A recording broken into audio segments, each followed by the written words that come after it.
Vsak je svoje sreče kovač.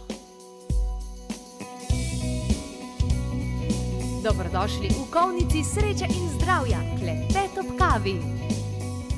Hvaležno pozdravljeni, dobrodošli v oddaji Klepet ob kavi. Že 5 sezon govorimo o zdravju, o tem, na kakšen način si torej lahko pomagamo, da živimo bolj kvalitetno, da se dobro počutimo. Ampak danes pa bomo vendarle govorili o bolezni. O eni bolezni, ki je zelo, zelo nepoznana in priznam, tudi sama sem je zelo malo poznala. Vedela sem, da spada med avtoimune, a vendarle danes jo bomo malce bolj spoznali. Govorili bomo namreč o tem, da invalidnost ni nujno tisto, kar vidimo nekoga, ki je na invalidskem vozičku oziroma ima kakršne druge fizične omejitve, da je lahko to tudi drugače. In zato bomo tudi posredovali nekaj nasvetov, ki jih je pripravila Marija Ana Kolman iz področja sibirske fitomedicine. Danes pa torej v svoji družbi pozdravljam Sašo Siber, ki je predsednica Združenja bolnikov s to boleznijo, o kateri bomo govorili, in pa Darja Pugelj, ki je članica upravnega odbora. Darja, Saša, lepo pozdravljeni in dobrodošli. Dober dan. Hitro sem izvedela, da imata to bolezen tudi vi dve, pa vendarle ni videti. Zakaj pravzaprav gre? Kakšno je ime in kako se pravzaprav kaže? To je taka bolezen, da ni videno zven. To je tudi težko po okolici razumeti. Ko te vidijo, da, mislim, ve se, da imaš težave, ne vidi se ti in pol mogoče se ti zaradi tega tudi malo posmehuje, ker mislijo, da je simulirane. Ampak to je bolezen, ki se čuti tako, ko je vsak posameznik čuti tako navznoter. Glava ti dela, telo te pa ne uboga. Ti bi rad, ne vem, šel, naredil nekaj korakov, ali pa šel po stopnicah, rad bi držal šalčko in ne moreš. Ne uboga te roke, ne uboga te mišice. In to je to, ja. Ampak ni vedno tako, ne. Ti, ko počivaš, se stvar izboljša. Pol, ko se pa malo trudiš, se slabša. In zaradi tega ni bolezen toliko vidna navzven. Ampak v teh simptomatikah pravzaprav govorijo tudi bolniki z multiplo sklerozo.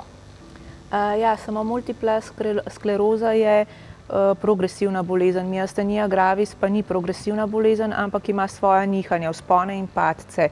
Pri miasteniji gravis gre za utrudljivost.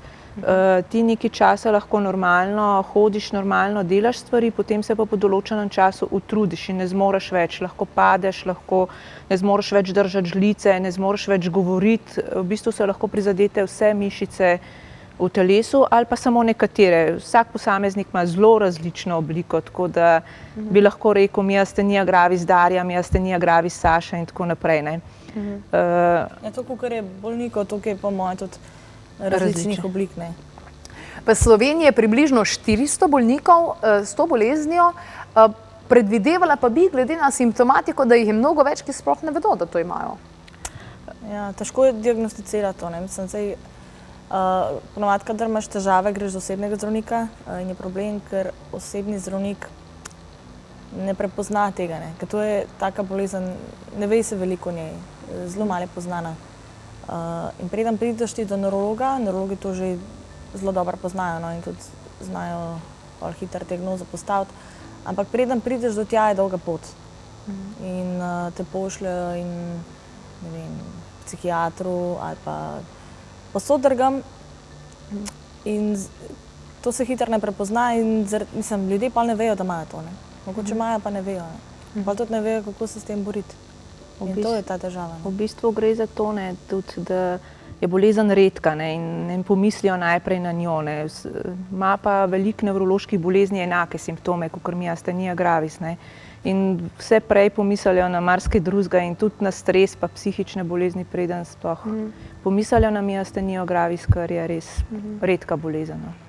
Ampak v vsakem primeru se mi zdi, tudi sama imam izobrazbo iz zdravstvenega področja, da vsako bolezen stres poslabša. Oziroma ne samo, da stres poslabša, stres pravzaprav celo gene, ki jih imamo za določene bolezni, zbudi. Ja.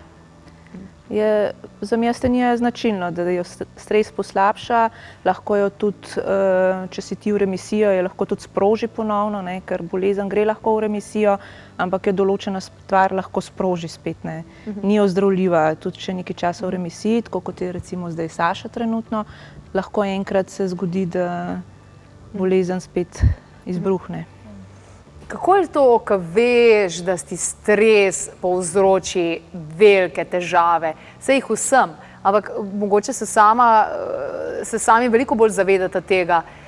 Kako se izogneš pol temu oziroma na kakšen način potem handlaš življenje, po domače povedano, da ne padeš noter v to, ko veš, kaj sledi? Ja, se to je, ko pa ugotoviš, koliko stres poslabša so zadevo, nekako izločiš vse te dejavnike, ki vplivajo na to. Jaz bi rekla, da si pol v stresu, zato da ne boš v stresu. Ja, ampak se si narediš življenje tako, prilagodiš se ga, ne. Izločiš tiste stvari, ki te spravijo do tega, da si v stresu, ne. Probaš se izogniti, narediš si življenje tako, da ga probaš lepo živeti, da si srečen. Sicer to je ful težko, ne, sploh danes, v današnjih časih, ne. Ampak se boriš na svoj način, gledaš z drugimi očmi na življenje. Dare, sama si predsednica tega društva, delaš veliko za to, da se zadeva ne razširi kot bolezen, ampak da se razširi zavedanje le tega. Smem vprašati po tvoji starosti, čeprav vem, da je to po vseh bontonih napačno. Ja, 26 let sem stara. Pri 26 letih? Ne, zbolela sem pri 21, zdaj imam 26 in skupaj se zdaj vsi v združenju borimo za to, da bi ozavestili širšo javnost, da invalidnost ni vedno vidna navzven. Tipični 26-letniki počnejo druge stvari, kot da se soočajo z boleznijo in so predsedniki v društvih, ki pomagajo vse. Ja, sej, pa ko se ti take stvari zgodijo v življenju, kot je bolezen ali pa, ne vem, karkoli takega podobnega, spremeniš pogled na vse skupaj, čisto ga spremeniš. Pa ti, ne vem, stvari, ki so bile prej pomembne, ti več niso, druge prioritete imaš. In pa, ko vidiš, kako ti bolezen lahko življenje spremeni, ko se ti vse zruši v trenutku, ko zveš, zdaj pa bolni ste, nikoli več ne boste zdravi, ko se ti vse zruši in ko se začneš postavljati na noge, vidiš, koliko je pomemben, da živiš za vsak dan posebej, ne samo, da ti preživiš življenje, ampak da ga res živiš in probaš tudi drugim pomagati, da do tega pridejo. Ker je težko, ljudje zapadejo v depresijo zaradi takih situacij, kot je bolezen. In probaš jim pomagati se proti temu boriti, da nekako vidijo, da je življenje vseeno lepo.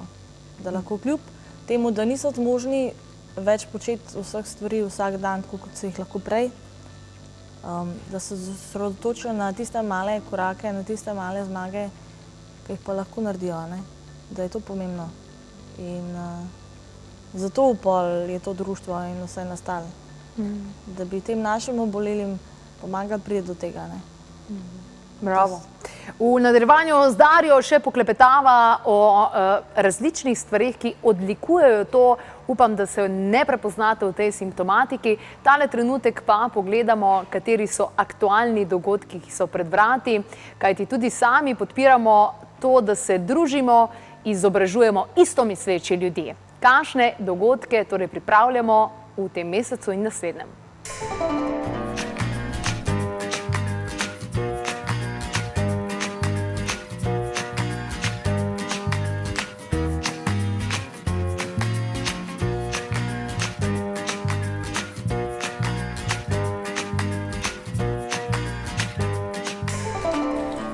Takole danes torej govorimo o tem, da invalidnost ni nujno zmeraj vidna na zunaj in pri tej bolezni vsekakor gre za to, kaj ne da. Ja, seveda.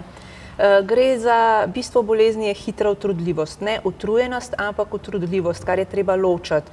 Mi na začetku lahko normalno funkcioniramo, ko se zjutraj zbudimo, delujemo spočiti, običajno, ne vsi, včasih je malo obrnjeno, ampak običajno deluješ spočit, imaš energijo, Potem pa, kakor gre dan bolj proti koncu, bolj si utrujen, tudi ko hodiš, lahko recimo 200 metrov prehodiš, pa ne zmoreš več, ker si zelo utrujen, lahko padeš, lahko se enostavno ustaviš, ne moreš več ne naprej, ne nazaj. Zjutraj imaš lepo odprte učke, lahko zvečer imaš veke ti padajo, ker so utrujene, lahko zjutraj lepo, normalno, razločno govoriš, kasneje, čez 2 ure, se ti jezik zapleta, te več nihče ne razume. Potem zajtrk še lahko poješ, mogoče normalno, potem začneš težje žvečati, težje požirati. V glavnem vse mišice so utrudljive, to je bistvo bolezni. Ampak ni vedno v vseh obdobjih, bolezen ima svoja nihanja, imaš iz dneva v dan, iz tedna v teden, z ure v uro, kakor je, ne? Ljudje smo različni, nekateri, jaz recimo zdaj imam že nekaj časa, jemljem zdravila in nimam teh kriz, nimam teh nihanj, lahko dokaj normalno funkcioniram, seveda s tem, da moram najti ravnovesje med počitkom pa med fizično dejavnostjo. Ne gre, da bi jaz cel dan bila fizično aktivna. So pa obdobja, ko pa ne moreš, ko ne moreš niti do WC-ja, ko mogoče greš iz avtomobila do trgovine, potem pa ne moreš več po trgovini naprej. In to je tisto, česar ljudje ne razumejo in to je tisto, kar tudi delodajalci običajno ne razumejo.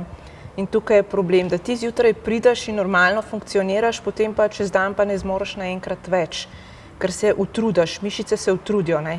In to je najtežje, kar ljudje razumejo, da oni ne vidijo, da ti normalno hodiš in vse, oni tega ne vidijo. Ti pa čutiš, da ne moreš več. In pogosto hodiš in padeš in potem se ljudje smejijo, češ, le je pijana, zadrugirana in take probleme imamo. Ne? In zaradi tega mi želimo ozaveščati javnost, da ni vsaka bolezen oziroma vsaka invalidnost vidna navzven. Vsekakor. Ja. Kako si pomagate? So seveda neka tista klasična zdravila, ki jih zdravniki kot taki, verjetno pa tudi kot podporno posegate še po kakšnih drugih stvareh. Ja, saj mislim, da vsak človek enkrat zboli, bi vse probal, vse naredil, da bi bil spet zdrav. Zdaj, poleg tega uradnega zdravljenja, probavamo z bioresonanco, bioenergetiki. CBD? Tudi so že probali, ja, naši člani. Zdaj, enim je ful pomagal, enim ne. To je odvisno od človeka do človeka, ne. Enim meni stvari ful ležijo. Od vztrajanja, ne? Ja, treba je vztrajati. Jaz mislim, da je treba vztrajati. Pa tudi verjetno to, ne. Imeti je treba voljo, pa verjetno to. Zdaj, če ti nekaj probaš, pa ne verjameš, ti nobena stvar ne bo pomagala, ne. Ti moraš sebe prepričati, da ti to zmoreš in da ti bo ta stvar lahko na en način pomagala, ne. Bila podporo, ne. Ja, vse živo, vse od A do Ž, vse so že probali, ja. No, tudi Marija Ana, ki je pravzaprav zvedela za vašo društvo, je zelo pozdravila, da se na takšen način ozavešča ljudi in tudi sama pripravila en kratek odgovor in sicer komentar pravzaprav na avtoimune bolezni. Sama sodeluje z onkologi, doktorji različnimi iz Rusije, Sibirije, povsod, tudi sama večino časa preživi tam, med ljudstvi, med vsemi temi starimi zdravilci tudi in takole je komentirala avtoimune bolezni in tiste stvari, ki prihajajo iz Sibirije in dobro vplivajo. Poglejmo njen odgovor. Pri avtoimunih boleznih je pravzaprav večina ljudi soočena s tem, da niti izvidi, niti zdravniki, nihče ne ve kaj, zakaj in kako. In jaz priporočam vsem, da enostavno pristop k reševanju problema začnejo z mumijo, z živico in nadaljujejo z oljem maltajske princese, da uravnajo delovanje endokrinih žlez. To je tisti osnovni pristop. Bi pa mogoče posebej izpostavila pomen razstrupljanja tudi v smislu odprave parazitov, zato proizvod dr. Korepanova, lisičke, skorje trepetlike in nageljnove žbice sodi vsak način na začetek k zdravljenju oziroma odpravljanju težav.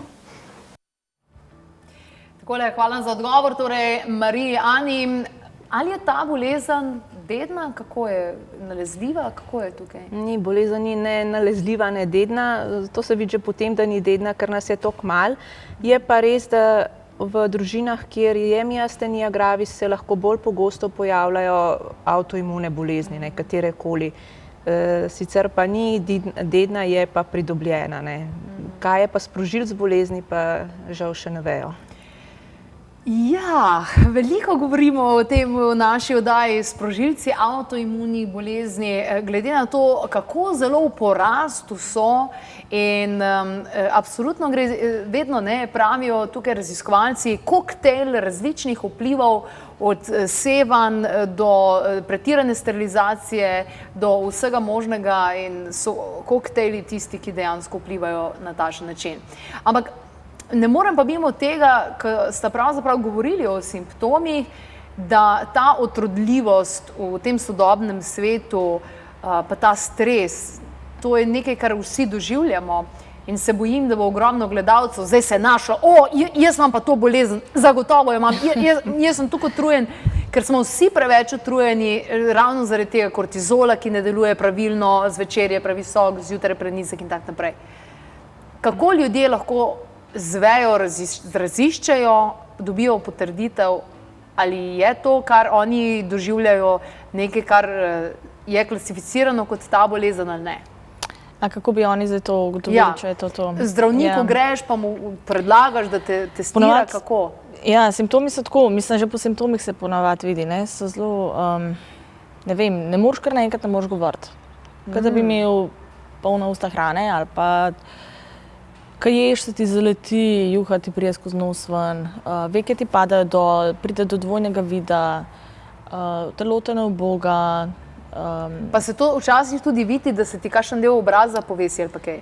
Veke, mimika obraza je taka zelo, monoton obraz imaš, no? Ne moreš se nasmejati. Po meni lahko vidite, jaz imam tak nasmeh, malo miastenski. Ne, danes si lepo smeješ, ampak ja, drugače pa je res. Ja, čisto v redu. Ko se utrudi, ima tak, usta se ne zavihajo na gor, šel, ko se nasmeje, usta se gor zavihajo, pri nas je pa tako, da smo taki kisli, in ne vem, ne moreš pokazati, na obrazu se ti ne vidi, a si dobre volje, a si slabe, skozi imaš en in isti izraz na obrazu in potem ne. Kako pa zdravniki to vidijo? Ponovadi neurologi s kakšnim testom prostegminskim ali pa vse oni imajo, ponovadi. Treba je poudariti, da ni utrujenost, ni miastenia gravis, kot če bojo ljudje, ampak je utrudljivost. Tisto, ko se dejansko, to ni občutek, ampak je dejansko vidno, ko ne moreš več roke dvigati pa se počesati. Takrat bi lahko posumil. Najbolj pogosto se pa tako in tako začne s padanjem vek, pa z obraznimi mišicami. Tako da ne bo zdaj kakšna panika, da so utrujeni, pa zdaj pa mogoče pa to ni. Ja, to se res vidi. Je zelo otepljivo, vidno zelo. Ja, človek to res občuti. Takrat res veš, da nekaj ni v redu s tabo. Najlepša hvala za to, da upravljata vajino poslanstvo in da nista to vzeli kot smrtno obsodbo, ampak pravzaprav nekaj, s čimer pa živiš in lahko še vedno živiš kvalitetno in še vedno srečno in še vedno zadovoljno. Hvala vam za povabilo. Čestitam, takole.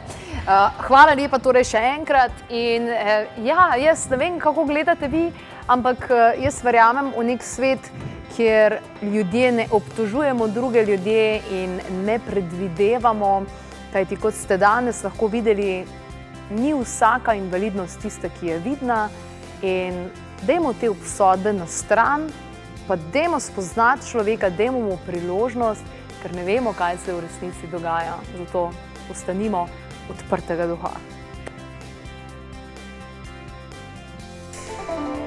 Imam rada, da stvari malo letijo naokoli, kar se vidi tudi na mojih slikah. Še malo čokolade, če že prej noter nismo dali. Dej. Pa še malo oreščkov, ne? To imamo pa zdaj brazilske oreščke.